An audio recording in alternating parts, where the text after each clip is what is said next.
Mingalaba, for any Burmese language speakers tuning in today, we wanted to let you know that our Better Burma mission has launched 3 Burmese language podcasts: Myanmar Revolutionary Tales, Dark Era of Burma, and Myanmar Peace, Women, and Security.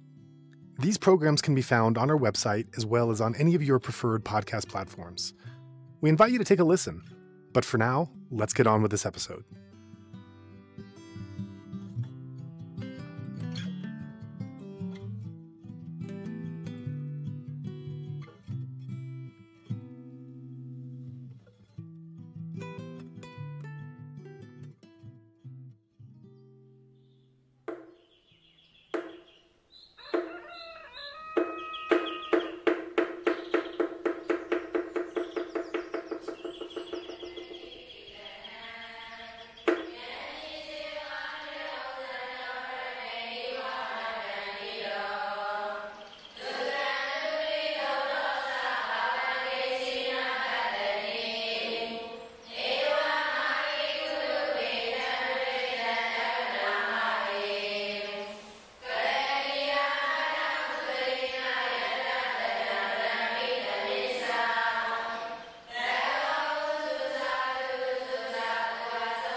And welcome back. We're joined once again by Mike Haack, frequent guest on our podcast, and we're going to be discussing the latest developments in the funding through the Burma bill.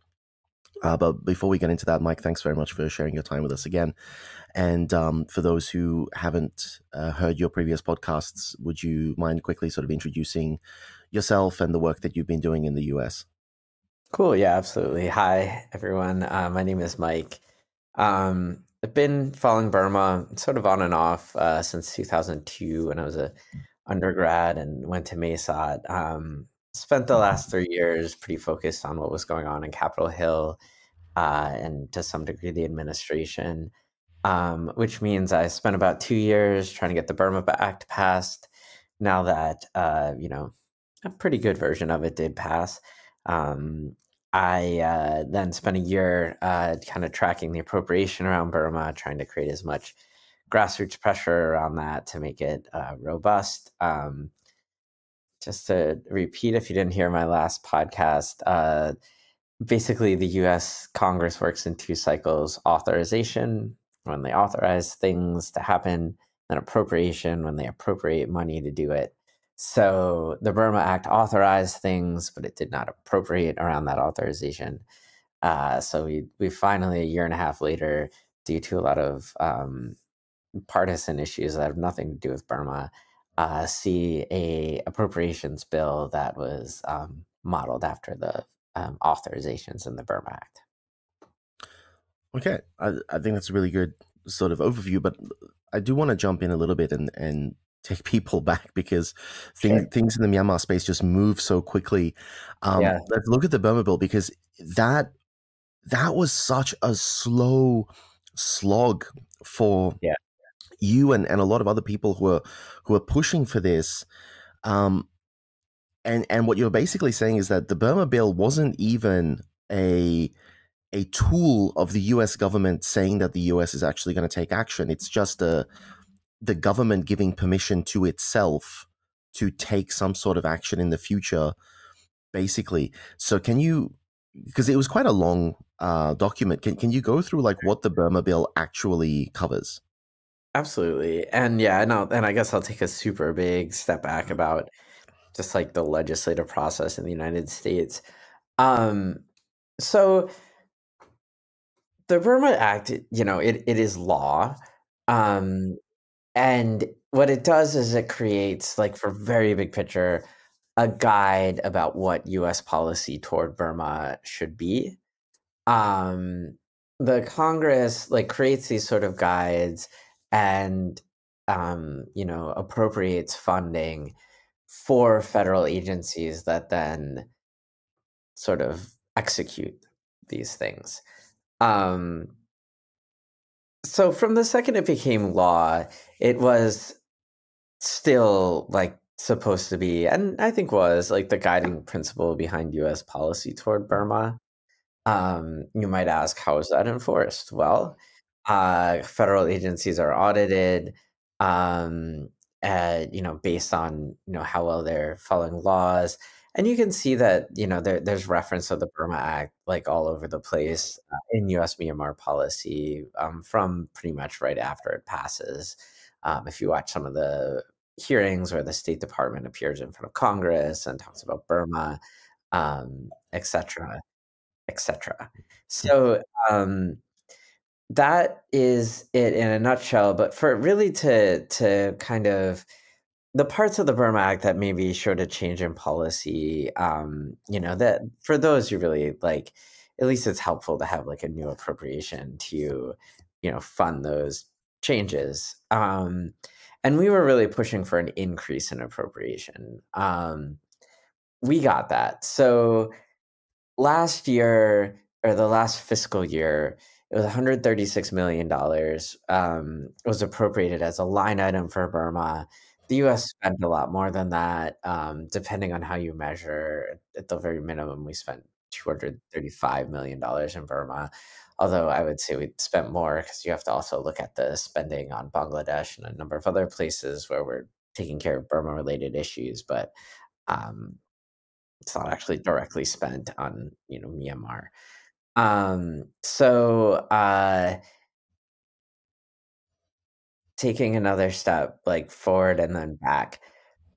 This year, the apples to apples comparison to the 136 million that was, you could use the word earmarked. Well, it's not exactly the technically correct term for Burma. Um, is 167 million. So that's a $30 million increase. I believe it's like 25% increase. Um, you might think, oh my gosh, there's so much need in Burma. That's hardly very much. But if you take it within the kind of context of US politics overall, where this budget cycle, we saw a 6% cut to foreign aid in general. Um, it was a very tight year. Like basically every office we went to, whether Democrat or Republican, would say the same thing, which is, don't expect an expansion this year. Expect that if anything, a cut. Those who follow U.S. politics will know there was a group of sort of right-wing Republicans who wanted to just slash the U.S. budget for everything. Um, their feeling is that the US spends much too much on all kinds of things from food stamps to feed poor people and poor children to, foreign aid. And so that was definitely on the chopping block. And they did to some degree get what they wanted, right? There's a 6% decrease overall. And so, it might not feel like much in the field, but a 25% increase or 20 whatever percent increase in Burma aid, the $30 million increase, that is significant, and I do believe it again like had a lot to do with the lobbying efforts, the kind of grassroots campaigning that a number of different groups were involved in. But it also had to do with the Burma Act because the Burma Act created political, the second it passed, that was the messaging that we switched to. Okay, now fund it, now fund it, now fund it. So they were hearing that. So many offices were hearing that from many different perspectives for the past year plus.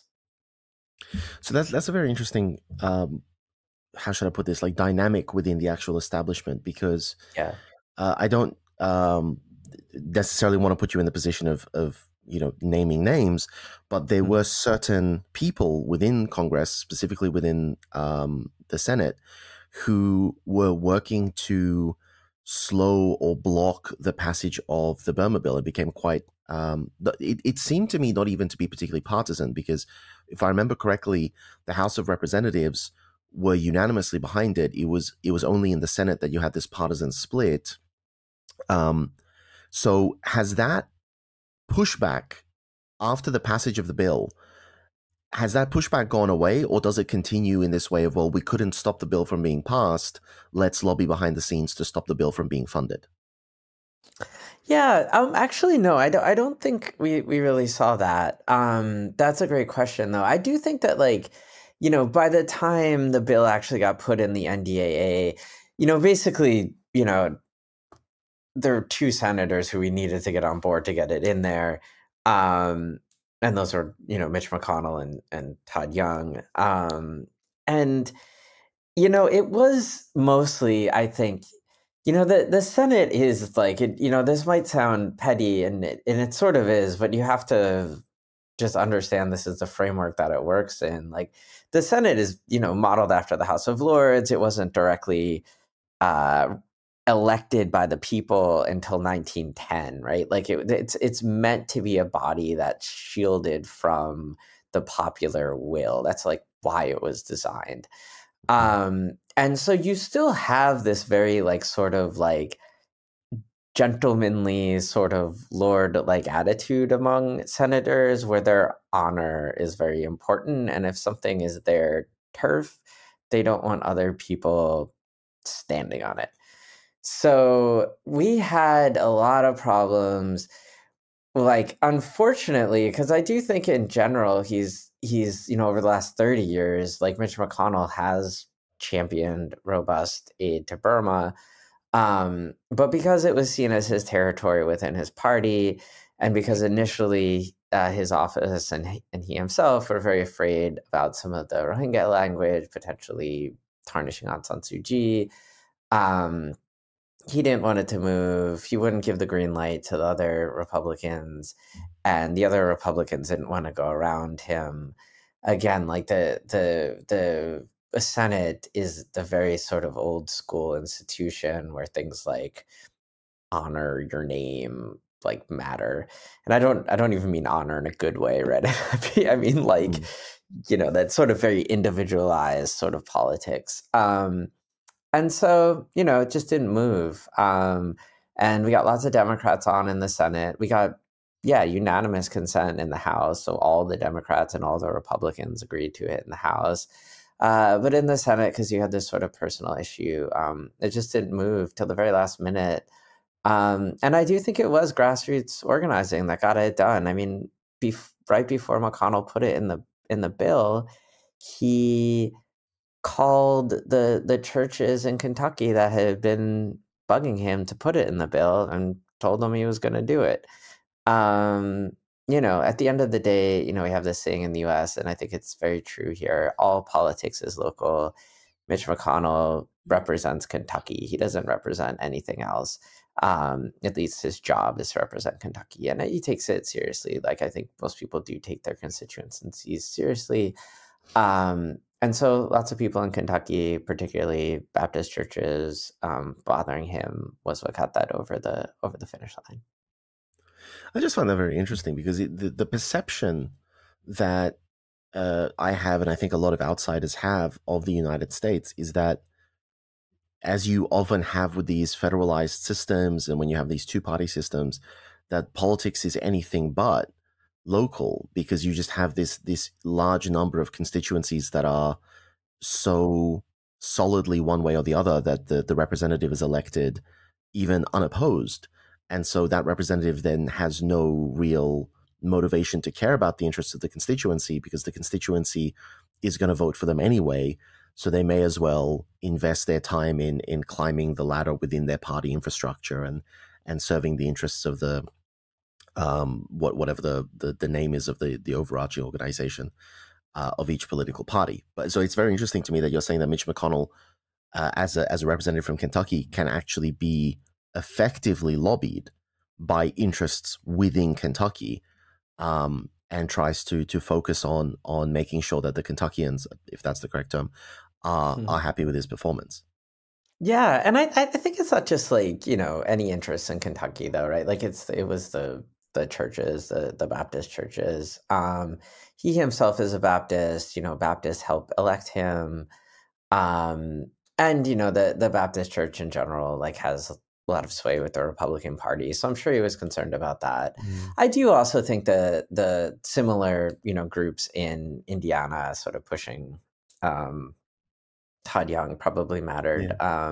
Again, because Young was concerned about, that's a constituency that supports him, knocks on, like politically supports him. And so he wants to keep that in his, I don't know, in his sphere of people who support him.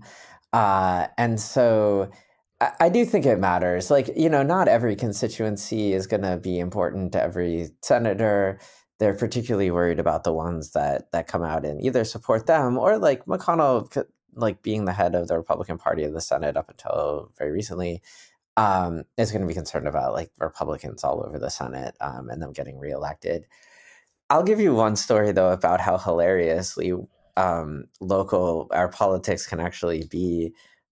One of the senators from Wyoming, which, as you guys might know, is sort of a landlocked. It's the smallest state by population in the United States. It's in the middle. It's even smaller than the District of Columbia, although its land is very, very large. It's a huge beef producing state, and the senator from there is on foreign relations, and you might think like, why is this big state with a small population in the middle of the country on foreign relations? And it's because the dude wants to export as much beef as possible. And like, if you go on his Twitter account, it's all about exporting beef. I mean, it is that, the federal system was meant to be, localized. Like that was sort of the whole idea. I mean, I don't know. We could get into the costs and benefits of that, but I guess probably beyond the scope, beyond the scope of this podcast. Yeah. But it is still very interesting to see that, obviously from the outside, we look at the United States and the perception we get is that these people are focused on a national level strategy and they're loyal first and foremost to their party and the interests of the leaders of that party.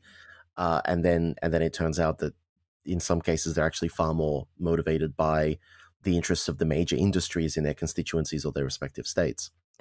Oh, absolutely. Yeah. And I think if you go to sort of like honest lobbyists, I mean, they'll tell you as much. And the absolutely, if you go into different, yeah, absolutely. Okay. So then, but then let's look at the next step in this thing, because you mentioned it. You mentioned the NDAA, and I remember there was quite a bit of confusion about this because everyone was talking about Burma Bill, and then the next big thing was the NDAA. It's like, oh wow, look at this appropriation that was made for Myanmar within the NDAA. Although again, there was miscommunication. I remember having to answer for this as well. I was contacted by someone, I'm not going to say who was very excited, wanted to make an announcement about this because the way that the NDAA is worded, the structure of it, they highlighted a section and they said, look, the NDAA is promising this much and this much for Myanmar. And then I had to explain that the beginning of that sentence is actually 3 pages back. And the beginning of the sentence is something along the lines of, Congress authorizes the government to potentially make an acquisition, So it was written in a very not misleading. It was written in a standard legalese way, legislative way, but to the layman, it was very misleading. So what actually is the NDAA for, and what is the interaction between the NDAA and the Burma Act? Yeah, awesome question all around. So the NDAA, the National Defense Authorization Act, is a law authorizing, initially, it was created in 1961, was authorizing basically U.S. military spending. The U.S. can spend on its military without authorizing it, but it was during the Cold War and everybody sort of wanted to line up and show that they supported a really, really big military budget. And so it's a very popular authorization bill that has passed every single year. It might have been 1963. Forgive me if I missed that, but early 60s. And it basically says, okay, the U.S. is going to spend this much on the military, and we're going to put all these other like priorities for foreign policy in there. Like the longer time has gone on, the more has been stuffed into that bill. But initially it was sort of just to show enthusiasm for U.S. military spending. It like sort of again just like a funny antidote. Like in the past few years, like the Pentagon has asked for a certain amount of money, and then Congress has given them like $20 billion more than they even asked for, because like everyone wants to kind of line up and say, yeah, we really like support a big U.S. military, because it's just like a patriotism thing. And so but because of that, this bill always passes. And so so people want to just put as many different things, everyone kind of wants to put their own like kind of pet project into the bill. So the bill has kind of become a vehicle for passing other bills. This last Congress, I believe, was the one that's currently going on, I believe, is the least productive Congress like for a very long time in U.S. history. So it didn't pass very many bills at all, because it's extremely divided. Like the Speaker of the House was ousted a few months in, blah blah blah blah. And so it's hard to get anything passed. So getting your bill in as part of the NDAA is a way to get it passed. I was at a talk with, somebody in Congress, and somebody kind of brought up, oh, the Burma Act was part of the NDAA. So I want to, talk about how like the military, how it affects like the military and the U.S. military, and how basically they were trying to use it as like a rhetorical way to get the U.S. military involved. And the person in Congress just started laughing, because they're like, no, this is a vehicle to pass the bill. And so that's even this appropriations bill that just passed. The U.S. is supposed to pass 12 appropriations bills every cycle. One for foreign relations, one for there's all kinds of different bills. But it never does. It only, or at least in recent years, it's only passed these massive budgets, because nobody can agree on small things. But if you have a big thing that gives a little bit to everybody, it's just much easier to get it through. Interesting. And so it's almost, I don't want to say Trojan horse, but yeah, it's you use the term vehicle. Yeah, is what you're saying. So it's a way to get one thing. Okay, so let's start moving into the actual money side of things. So you say that the appropriations, was this the authorization, or was the appropriations 136 million? Yeah, that's the appropriation. That's the actual amount of money that was actually utilized for the Myanmar purpose. Okay, no. So the actual amount of money that was actually utilized for the Myanmar purpose was 230, I believe, 2 million. So in the last budget cycle, in fiscal year 2023, the Congress appropriated 136 million, but the actual amount that was spent was about 100 million more. Okay, I'm not gonna lie, I'm a little bit confused. How do you spend money that you didn't appropriate? Yeah, well, that's a great question. You take it from different buckets. At the extremely high level that federal legislation is passed at, I think the best way to think about it is it's still an abstraction at that point. Even appropriations bills are guides for how to appropriate, not like, when I was growing up, my grandfather would give me like $5 every time I see him. It's not like that. it's more like me walking into the room and my grandfather being like, "Hey, I think you should spend $5 on candy this week." And like, yeah, there is $5 in this jar over here that could be used for candy. There's about, $100 in the jar in general. But I'm recommending you use $5 for candy, and I'm telling you I'm appropriating it for that. And I won't be mad at you if you use it that way. And so maybe I want to buy $7 worth of candy. So I take the $5 for the candy out of the candy budget that my grandfather has given me. But then I take 2 additional dollars out of, let's say, like the have enough calories to survive the week budget. And I also use that for candy because candy is a good way to get calories. So I end up spending $7 on candy. It's the same with the budget. Basically, so they can appropriate. They say, okay, we want you to spend at least $136 million on Burma.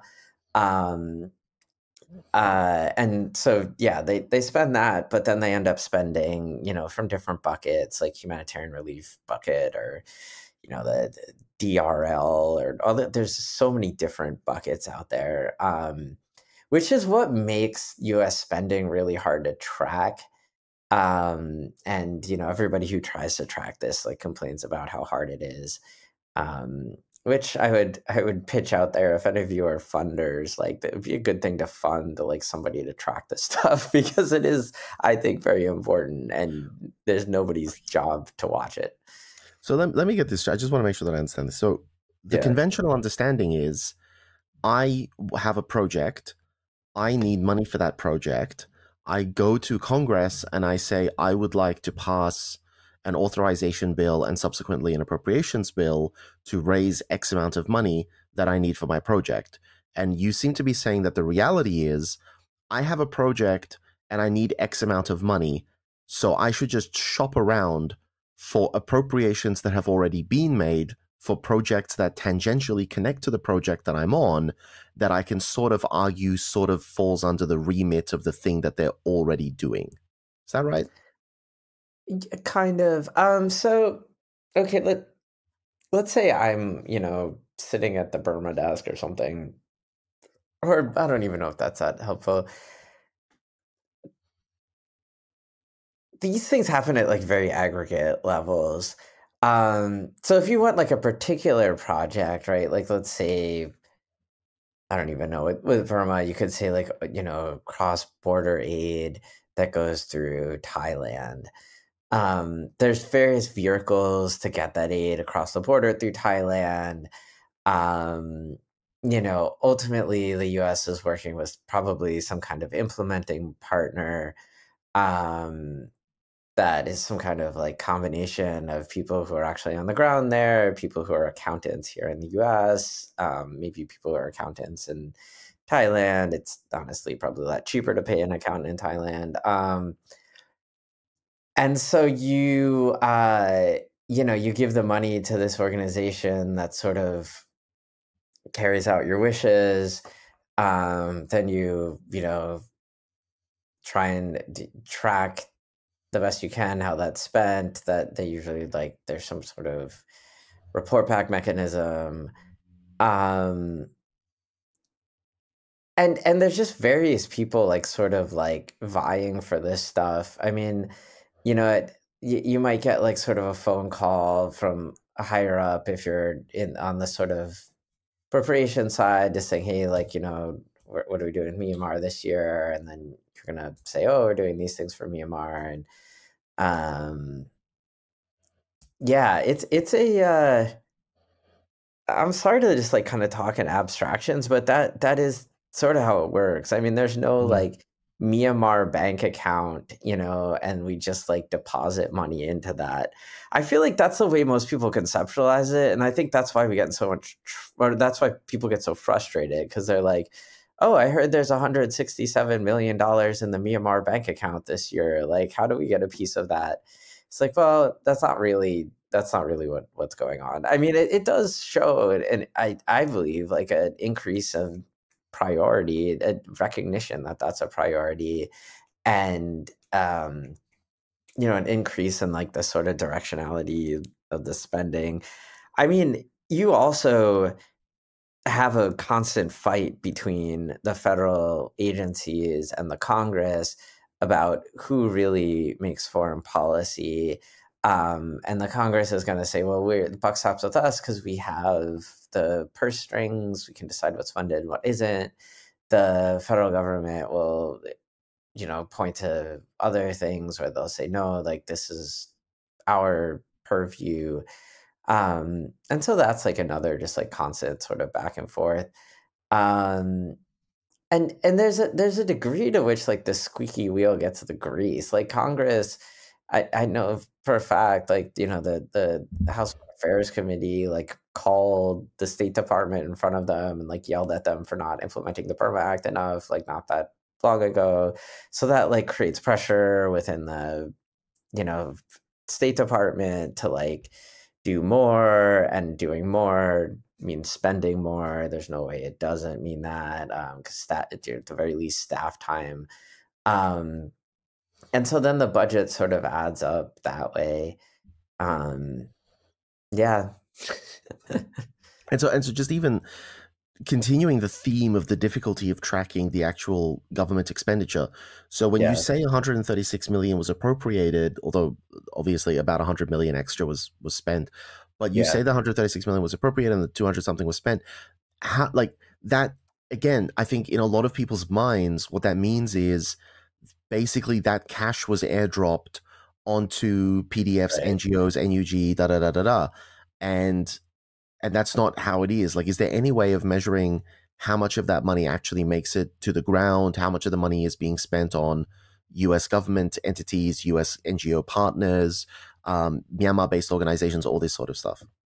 I mean, honestly, there's probably a way to get a decent estimate. It's just that nobody's ever prioritized trying to figure that out. Like, I don't know, like money from, this is my own frustration, like having my contract recently ended or whatever from Myanmar Policy Institute, but nobody wants to fund a study of that. They all want to like be like, oh, we have this, we did this training and 35 people showed up, because then, like, honestly, partly because they're going for their own grants, and that's what both the federal government and a lot of the sort of people want. So that is an answerable question. You go around talking to different people and you kind of tally it, and you could square everything against the US sort of data, to make sure that everybody's being honest. But what you get basically from the State Department and other federal agencies is sort of like totals.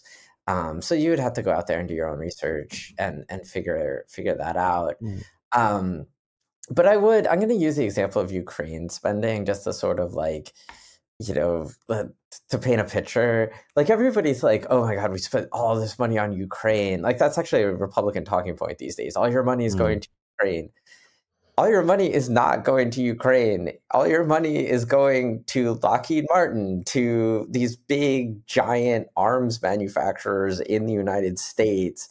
And the US government is paying private sector arms, builders to buy their arms, and then they're giving those arms to Ukraine. It's the US spending money on itself. It's not like some kind of, we don't like give it to Zelensky and then he's like, which arms will I buy? Oh, maybe America's, and then he buys it from us. Like that's not how that works. I mean, like going back to the all politics is local thing, it's like, I do think some kind of, I mean, maybe it's because like one of my masters is in political theory, but it's like, you got to think about like, where does power, like what are the sort of nodes of power here, and like where, who benefits from what and why, and America spends its own money on itself. I don't know. This is not like, this is an old scam. We do this a lot with aid, with development aid. Yeah, totally. It's like, well, we'll give you $100 million for this infrastructure project, but contractually you're obliged to contract out to our people. So we're not injecting $100 million into your economy, but because we quote unquote built you $100 million infrastructure project, you have to be grateful, and you can't sort of complain about the fact that we've just priced out all of the local companies who could have Yeah. handled this. It seems to be very old hat. Like, even if you gave the money to Zelensky and Zelensky spent it on US companies, it would functionally be the same.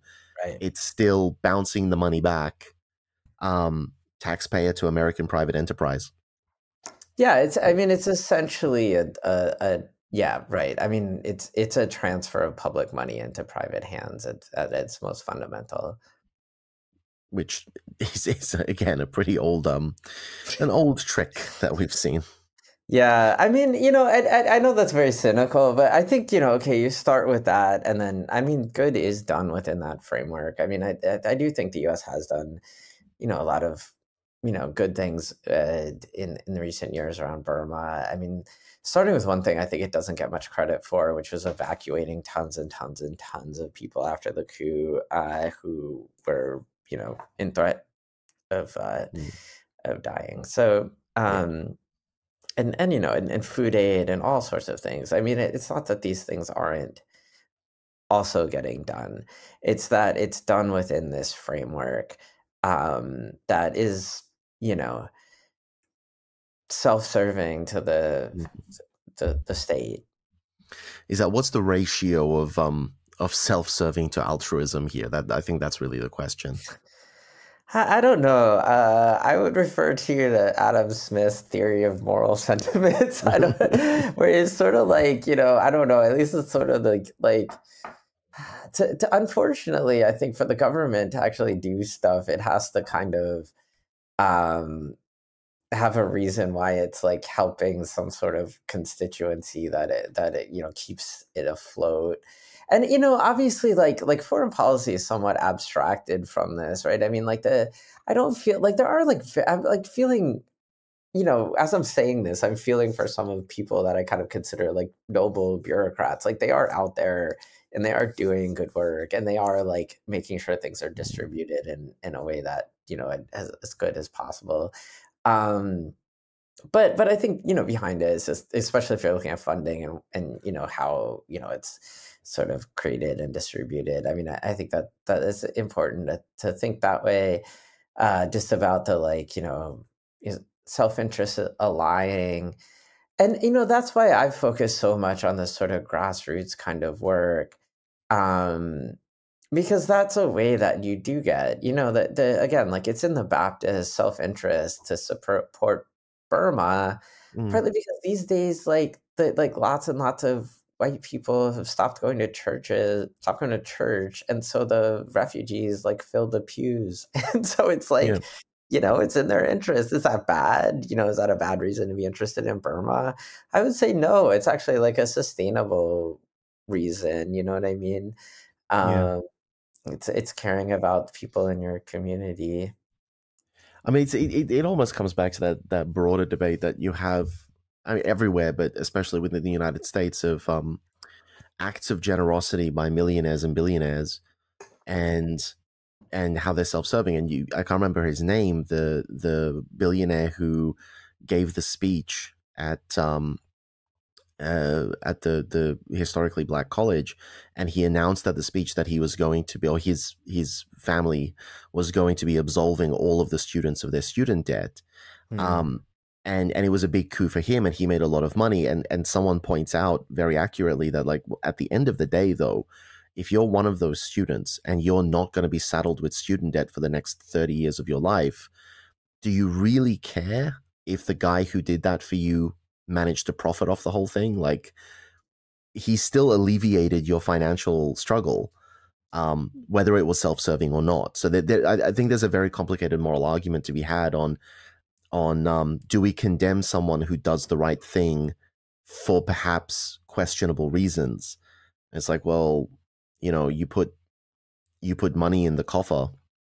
There was another issue of just in Brazilian jiu-jitsu, it's a combat sport, martial art, and there was a court case recently, and a very well-known figure was paid a substantial sum of money to testify in the court case, and he basically argued in a way that everyone else in the sport considered to be almost perjury, to try to argue that one person had acted inappropriately and had voluntarily injured somebody else, and then he was called out for this, and as an act of contrition, he donated the $100,000 that he had been paid to a foundation that works on spinal injuries and spinal damage. And he was roundly criticized again because people are saying, "Man, you're just doing this to save face." But again, you have the other people pointing out, like, if that $100,000 is going to help someone to get a surgery that they need so that they don't have to spend the rest of their life paralyzed, do you really care why he donated it? Like, I don't know. It's a murky topic, but the question is good coming out of this. Yeah, I mean, this is far flung from Burma, but I'll just indulge a question for a moment, and then maybe we can cycle it back in. I mean, do I think the way the funding of these sort of things works is good? Like, absolutely not. Like, do I think it's good to rely on billionaires? Like, no, I think billionaires shouldn't exist. That'd be a much better world. And when you see the sort of, like, I don't know, just like the self-flattery and all the things that happen within these foundations and the self-aggrandizing, it's really genuinely disgusting. And like the I don't know. I mean, I think, okay, if I'm fighting for Burma policy, I see my job as to create, as robust I saw my job over the last year and a half to create as robust an appropriation for Burma as we could possibly get. Yeah. So that's my Burma politics. But my personal politics is I'm a socialist. I mean, like, throw the bombs out. You know what I mean? Like, this is a terrible way to organize a government. Like, I don't think it's really, like, the suffering in the United States is immense. And anyway, but that's a completely different thing. And to some degree, it weighs on me, the amount of time I've spent with things like the Soros Foundation, which I think ultimately probably does, I don't know, they fund some good things, but the whole model is just so terrible, or like the amount of time I've spent like kind of kissing the asses of like these sort of like powerful people in the Senate, so that they'd appropriate more for Burma or whatever. I mean, there's a real moral question about, like, is that bad worth the good that it does? And I don't honestly know the answer. I mean, I just think people need to support unions, and they need to like kind of break the rule of the rich. It is a lot of that, working within a broken system to try to do the best that you can with the tools that you have available. It's because there's that very cynical sort of response of like, oh, like, you think society is broken and yet you participate in society. How curious. Right. It's like, yeah, well, there isn't exactly an alternative, man. Like, this is what we got. Like, but like, there is actually a meme that has been going around that I really, really like, and I've used a lot. It's a sort of parody on that, the Drake meme, where he's like turning away from something and then turning towards an alternative to that. And it's, he's rejecting the mantra, society is broken and must be fixed. And he's leaning towards, the system is broken and must be fixed. And he's leaning towards, the system is working as intended and must be completely replaced. And I think there is a lot of truth to that. It's like, it's not like the rich getting richer and the government stagnating and no one caring about things like Myanmar, no one caring about, people in far-flung countries that we can't find on a map. This is not a failure of the system. The system was never designed to care about people outside of your voting constituencies, outside of the key industries that donate to your campaigns. It was never intended for this. And I know, I agree. And I would say for individuals too, it's like, I don't know, if you're really stressed about your day-to-day, if you're kind of, in America, like, do you have low unemployment, but you don't have much job security. And so people are all worried about keeping their jobs and just very day-to-day things. Like, it does interfere. Yeah, their health benefits. I mean, it's like, I could tell you about my own. It would stress you out so much probably hearing it. It doesn't when people when you have people so concerned about those things, it does make it harder to care about things like Burma. I mean, I don't think that's like an act, it's just, it's unfortunate. And I think that, another thing that sometimes bothers me about the Burma sphere is like you have this very like, oh, we need to find exemplar people to be inspiring and blah, blah, blah, blah, blah. It's like that whole attitude is like central to the problem, I think. It's like, why don't we just empower regular people to like live good Yeah. lives and care about other people? Um, yeah, I think it's another problem with a lot of the foundation funding. They're always looking for like somebody to kind of grandstand. Mm. And I think this is, I mean, we always get sidetracked. Whenever you and I have a conversation, we always get sidetracked. But I do agree with what you're saying. And I think that one of the big problems is image. And one of the themes that I always bring up with my students, and I teach my students, predominantly I teach academic writing skills and research skills, but I also teach a course on history, politics, and identity. And one of the things that I keep coming back to with my students is the issue of like narratives. We love telling narratives. As humans, we need stories. And we're looking for good guy, bad guy. And when it comes to something like Russia and Ukraine, it's an easy story to sell. You're like, hey, here's a country that was doing its own thing, and here's another country that invaded them. Yeah. Easy story to sell. And you go to Myanmar, and it's complex. Like, this is one of those countries where, hey man, it's complicated, doesn't even begin to cover what we're dealing with. And everyone's hesitant to come in and fund the good guys, even when behind closed doors, they'll say, oh my God, like this is such a one-sided thing. Like the military are evil. They're murdering and torturing civilians and children in, broad daylight, all this sort of stuff. And then in public, they'll say, well, we can't necessarily support the NUG. We can't necessarily support the PDF. They're untested. They're young. There's no oversight. There are, questions of conduct by certain members of some of these groups. And it's like, you're never going to get that perfect, candidate. Like Aung San Suu Kyi herself was that shining beacon of hope. And then in the last years before the coup, her star started to fall because people started asking questions and saying, well, even you didn't seem like you were doing everything you could have been doing about the Rohingya crisis. I know that's very controversial. Different people have different views, but it doesn't change the fact that the other shoe tends to drop. People love going after these perfect characters, and no one is a perfect character, or maybe very few people are perfect characters. I don't know. I couldn't think of any dirt on Malala Yousafzai, to be honest with you. Like, she seems pretty above board.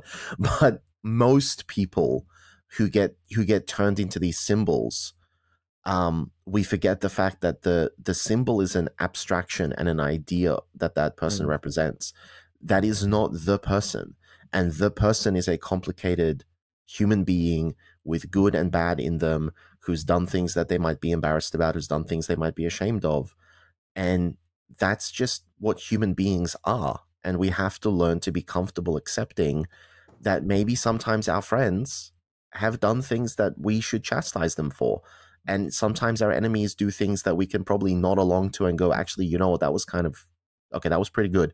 The rest of what you're doing, no, but that one thing, all right, I can give you that. But we are so obsessed with this complete absolutism. You have to either be an angel or you have to be a devil, and I can't risk supporting you publicly if there's any chance that someone in a town hall or in a panel discussion or in a media interview is going to say, oh, but what about the time you supported this person and then it turned out later on that they eat kittens or something. Like, we need to move past that, and we need to be willing to stand up and say, yeah, I condemn the kitten eating, but the person did what was best for the country at that particular time. And, I made the best choice that I could make given the information I had and given the circumstances. And it just doesn't seem that there is the willingness and the strength and the resolve on the part of a lot of leaders in the West to do that when it comes to Myanmar and accept an imperfect, perhaps imperfect, ally publicly. Yeah, I would. Yeah, so I agree. I think a lot of I mean, I guess like Twitter is toxic in every space, but I think part of the toxicness of the like Myanmar Twitter is like sort of the back and forth about these particular issues. And I would say that I think they're also because people recognize that I think they then feel compelled to try and sell sometimes narratives that aren't quite, you know, I would say like accurate, because I think it's the way to sort of like just get the global attention or get public attention or whatever audience they're trying to influence, like be it a funder, be it the media, be it, the audience of the media. I think there is though still space to sell things through complexity. Not through complexity, but just like, people like really human stories. And I think you can have a great like news article that has a really human story. That's not so straightforward. Again, in Congress, like I almost like the transactional nature of it because it does, get you around the question of like, ooh, what's the perfect narrative to sell Myanmar? I mean, I genuinely think the perfect narrative to sell Myanmar to Congress is that, hey, you've got a bunch of people in your state who care about it for this, and that reason, and it's in your interest to support it, like either because they're Baptists, because they're human rights activists, because they're, and we have all kinds of reasons, like meditators, like that's a good way to get to California people, like that. There's all sorts of, when you take the local angle, I think you actually get it away from that, which I see as another just like big problem, because then we're all trying to find this like perfect narrative to sell Myanmar on, and none of them really fit. That's why I think it's much better to actually go with these, you can really increase the funding through the more local angle. And that to some degree gets you out of that challenge there. Absolutely. But it seems that there's been progress. So getting back to the actual meat of the interview, Yeah. it seems that momentum is building. In fact, I think the last time we spoke, you even mentioned that there is now a Myanmar caucus within Congress. Yeah. So what is it like? Yeah, and that's Those actual awesome. congressional representatives themselves, not just lobbyists. Yeah, so the caucus is made up of congressional representatives. And so basically they got together and they said, okay, we're going to be publicly interested in Myanmar. We want to be the people that you go to for Myanmar issues. And yeah, I mean, it's starting small and it's expanding. But again, I mean, Bill Hazanga, he's the Republican lead on that. He's got people from Myanmar in his district, and the Democratic lead as well. She's from St. Paul, which is a place with a lot of refugees, including from Burma, a large Karen population. So, and I honestly think that's great. I mean, I think that is a awesome like way to go about politics. Like, I'm glad that they've come together. I'm glad that there's, an increasing group of people in Congress who, who at least there can be some focus to go through them. To expand that is really going to take a lot of, I think, grassroots participation. Yeah, man, when you're saying that, I'm thinking of all the different folks who could be working to expand it. I mean, it's sort of a point of frustration for me too. I guess because, I did get laid off by Myanmar policies too, so I'm Yeah. like, I can't really spend all my time building that caucus right now. But someone should. I don't know who, because I honestly mostly in the job search these days. But it's this is a frustration too, and this goes back to the funding issues. It's like, for like a small amount of money, you could just fund somebody to build a Myanmar caucus. It wouldn't really, it's literally just like just you got to go around to different places, talk to different people, like, get communities excited to contact their member of Congress, and then the member of Congress feels good responding to their community, And it's not rocket science how to build these things. But it's really not the kind of thing foundations like to fund, because it's like one step removed from like impact, so it's very weird to me that that's the way things are, but it is. Foundations want to fund the like really smart people with really great ideas, but that's really not how history is made.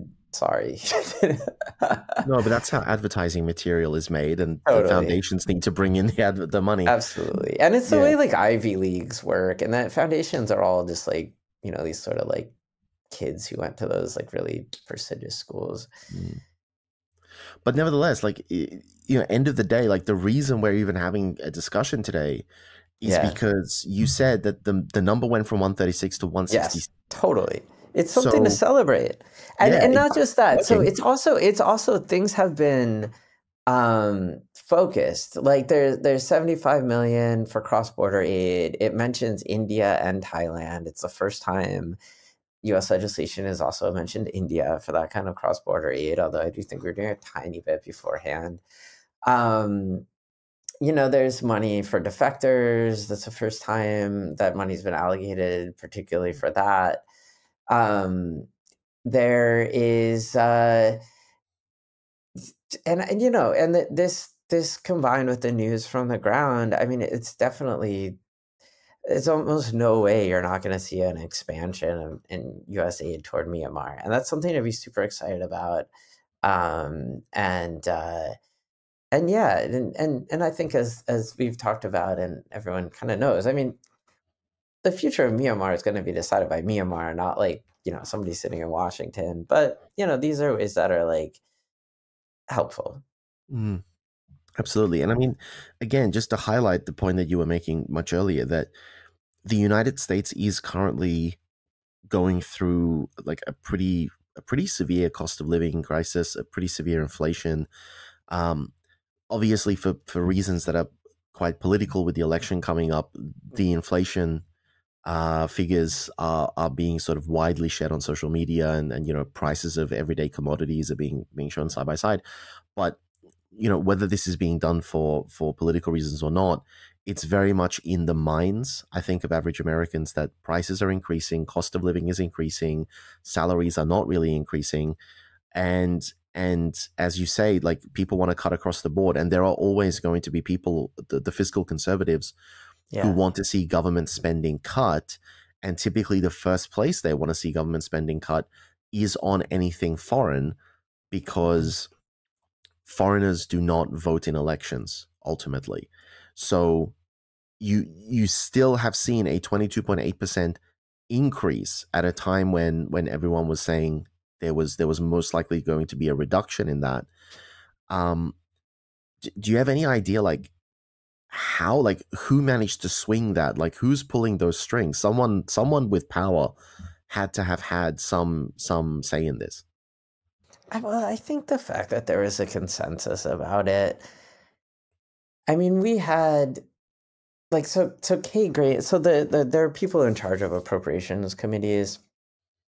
Kay Granger in the House was the person, and she's from Texas. We had people from Texas contacting her, and we had other people from her own party, the Republican Party, contacting her saying that they wanted the appropriation to be what it ended up being.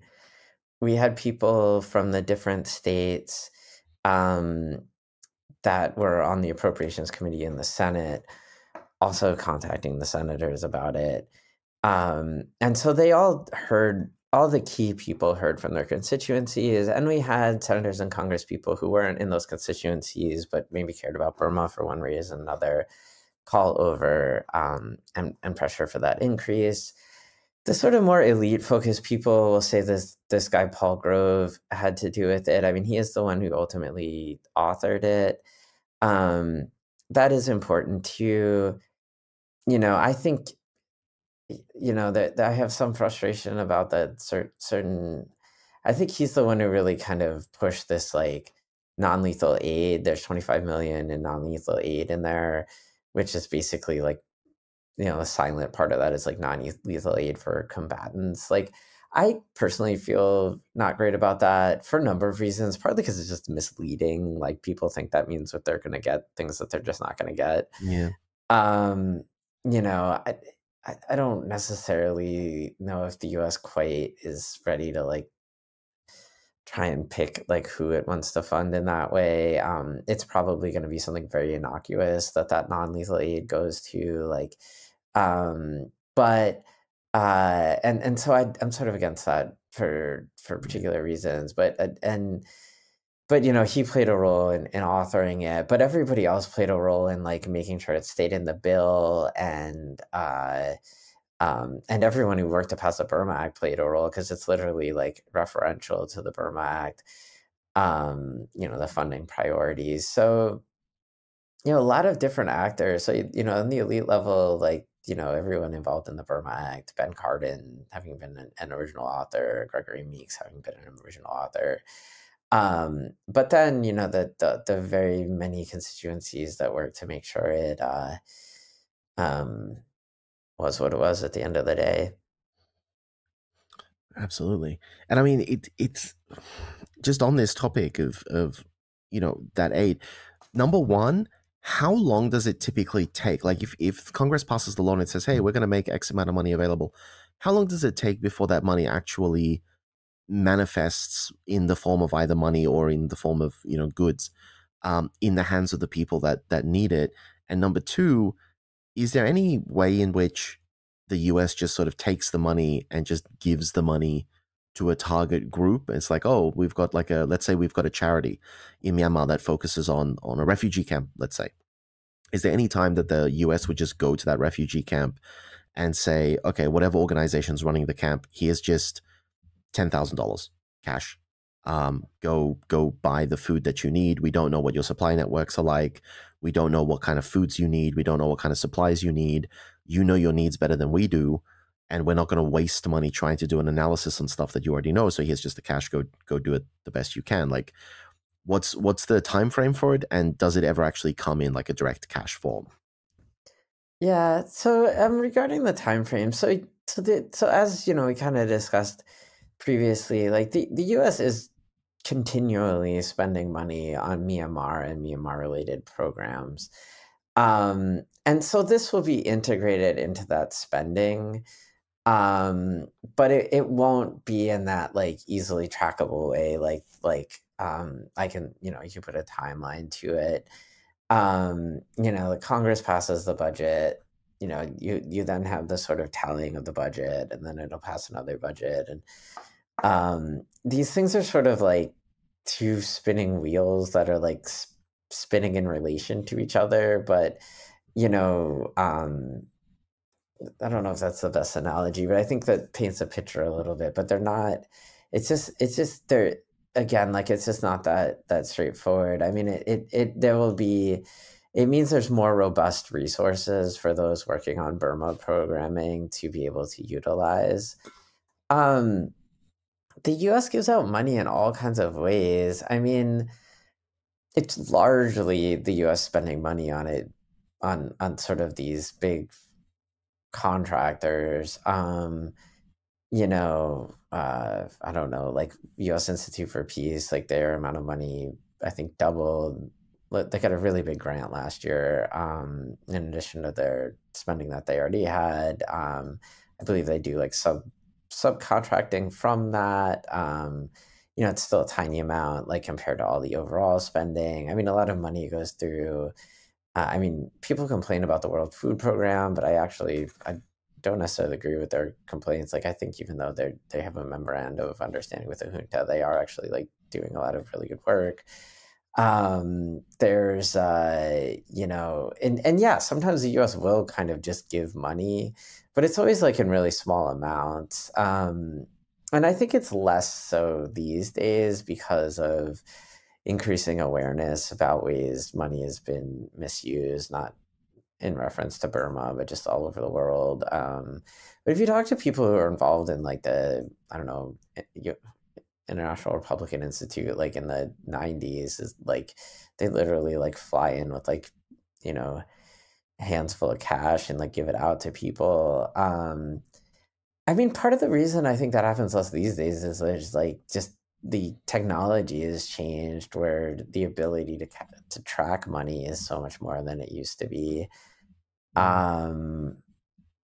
I mean, I don't know what it is now, but when I worked on this issue, like in 2008 and 9 and 10, like the Thai Burma Border Consortium would get, I believe it was straight from the US. It was definitely like, I remember them being very interested and concerned about how Congress was doing spending. The US does all kinds of things, from just sort of giving out money to uh, giving it to the UN, to working with local partners, to working with US based sort of institutions like US Institute for Peace comes to mind. It's weird. When you really start getting into it, it's very weird. Like the US funds NGOs that do media training so that people learn narratives that they then tell reporters that then end up in like the Washington Post and then like kind of inform US policy, but then at the same time people sort of like try and look around it to other sources. It's a really the feedback loop is interesting. And I mean, just looking towards the future, because murky or not, clearly the money is doing something. The money is helping, and the increase in the money is a good thing, right? And you spoke about towards the beginning the symbolic value of this, basically the fact that the US, particularly at this time of comparative austerity, the US is looking to increase, and like 22.8% is a very substantial increase under any circumstances, really. The symbolic value of that, is that indicative that the US wants to continue its commitment to Myanmar and possibly even strengthen that commitment to Myanmar in the following financial years? Or is there something that we have to wait for the election to determine whether US policy is going to follow this course or is going to take a sharp turn in a different direction? Like, can we make any inferences about what this increase means as far as long-term US policy regarding Myanmar? Yeah, I mean, I would say absolutely. I think it will increase in a new form. And by that, what I'm talking about is like, when I got into this, and it was all this sort of Aung San Suu Kyi focused discourse around Burma, and it did really, drive policy and the way the US thought about policy. Now that we have so many more, people from Burma in America, almost all of them being from ethnic minority groups in Burma, that opens the possibility of a really different way of looking at the conflict. And I think one that's just more realistic. I mean, like, whatever you think of Aung San Suu Kyi, she's literally one of something like 56 million people. I mean, I think we have the basis to drive a kind of US-Myanmar policy that's much more realistic and much more robust. And yeah, I think the expansion does show that the US is paying attention to Myanmar. And it's, people might notice it's like reemerged in the news once again around what happened in Miyawadi and things like that. And I don't, if Donald Trump wins the presidency, it's going to be bad for foreign aid in general. But it's possible. And I think even likely, there's enough constituencies like looking out for Burma that it will continue. It's not big enough to be like Ukraine, which like Trump is, going to run on being a waste of money. But so it gets kind of misses that targeting. I think things are looking good for Myanmar policy. I mean, you do always have this desire to hedge your bets. I know this about you when we do interviews. You love to hedge your answers and Sure. be a little bit more conservative than sort of unfettered optimism, which I think is fair, because we've had unfortunate moments of miscommunication when people have been overly optimistic because they've misunderstood the implications of a policy document or an appropriations bill, or even just misunderstood the significance of a very sort of boilerplate, Department of State statement or condemnation of something. Yeah. And I think it's fair, and I think it's appropriate to be restrained and to be reserved and to be, responsible with our answers. But every time you come on, at the end of the day, every time you come on, the fundamental message is always positive. It's like, the Burma Act got passed, the NDAA went through, like millions of dollars in appropriations were made, and now, we're seeing that 22% increase, almost 23% increase. So the outlook is not as bleak and dreary as it could be, and I think that's that kind of summarizes the core of our discussion today. I think you're right. It really is, at the end of the day, a positive thing. I mean, to increase funding in this environment is a big deal. I do think the targeting about the money going over the border and things like that is also a really big deal. And what I would just say that, like, I think that the grassroots kind of activism is just extremely important, and I think that Burma is an example of that. And there are a lot of sort of elite focus, like analysts and things like that, and that's great. We need that too. But I think that people really should get out there and think about sort of what are the social forces behind getting this done. There was a pretty good article in the Atlantic the other day about, but its basic thesis was that Burma was being ignored, and yes, there are things the U.S. can do. What the U.S. should do is basically do cross-border aid behind the, that doesn't go through the junta, and sort of local governance stuff. And I sort of laughed, and I was like, that is what the U.S. is doing. Like this like critical article about like what should the U.S. be doing. And it's like that the guy was recommending exactly what we are doing. So, I think that like there is, there's a lot of reason to be optimistic, and I think the Burma movement in the state should just be focused on building constituencies, grassroots power matters.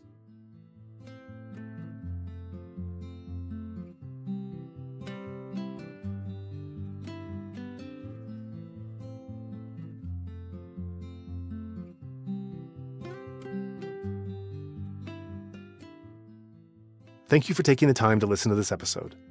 As regular listeners are aware, we often remind our audience about our nonprofit mission, Better Burma, at the end of a show. Truth be told, fundraising is hard work, and I can personally attest to the fact that it's really no fun to keep asking for contributions. Yet, the situation on the ground now in Myanmar is so distressing that we continue to do so on behalf of the Burmese people. What is most helpful at this time are recurring donations, which help alleviate both the stress and time involved in fundraising. If you are able to pledge a certain amount per month, our team can plan around having at least a consistent minimum amount to work within each month. If you would like to join in our mission to support those in Myanmar who are being impacted by the military coup, we welcome your contribution in any form, currency, or transfer method. Your donation will go on to support a wide range of humanitarian and media missions, aiding those local communities who need it most.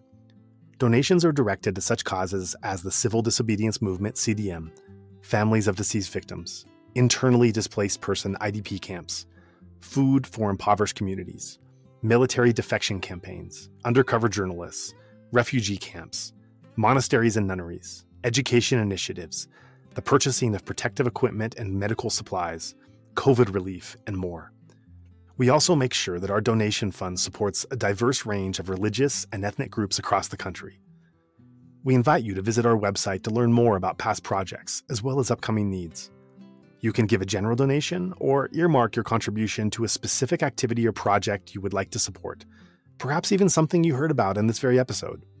All of this humanitarian work is carried out by our nonprofit mission, Better Burma. Any donation you give on our Insight Myanmar website is directed towards this fund. Alternatively, you can also visit the Better Burma website, betterburma.org, and donate directly there. In either case, your donation goes to the same cause, and both websites accept credit card. You can also give via PayPal by going to paypal.me/betterburma. Additionally, we can take donations through Patreon, Venmo, GoFundMe, and Cash App. Simply search Better Burma on each platform and you'll find our account. You can also visit either website for specific links to these respective accounts or email us at info@betterburma.org. That's Better Burma, one word, spelled BETTERBURMA.org. If you would like to give it another way, please contact us. We also invite you to check out our range of handicrafts that are sourced from vulnerable artisan communities across Myanmar, available at alokacrafts.com. Any purchase will not only support these artisan communities, but also our nonprofit's wider mission. That's Aloka Crafts, spelled ALOKACRAFTS, one word, alokacrafts.com. Thank you so much for your kind consideration and support.